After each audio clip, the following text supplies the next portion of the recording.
ఆదిలాబాద్ జిల్లా కేంద్రంలోని శ్రీ నవశక్తి దుర్గామాత ఆలయంలో శ్రీ రుద్ర సహిత శతచండీ మహాయాగం అత్యంత వైభవపేతంగా కొనసాగింది.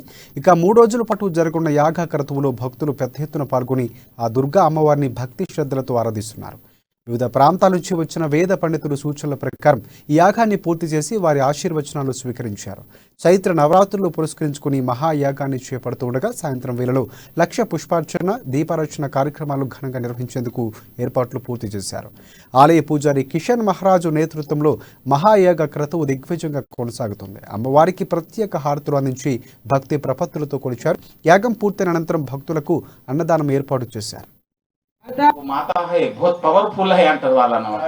మనం యజ్ఞం చెయ్యాలి, అమ్మవారికి భక్తి శ్రద్ధలతో మీరు అర్పించే ఈ చెయ్యి అడుక్కునేది భవతి భిక్షాన్ దేవి అన్నాడు. ఈ యజ్ఞ ఫలి నాకు ఇయ్యరాదా బలి అంటే కోరుకు అన్నాడట. 3 ఎక్కువ వస్తువు తనని ప్రేమిస్తాడు ఆ వస్తువు పిల్లలు గాని ఇట్లా ఏదైతే వస్తువుని ప్రేమ చేస్తో ఆ వస్తువు నాకు దానం చేయి తీసుకునే చెయ్యి.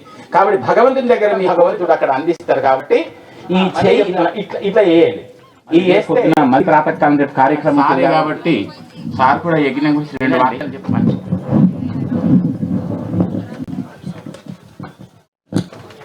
మీతో పాటు ఇంకొక 2 తీసుకొస్తా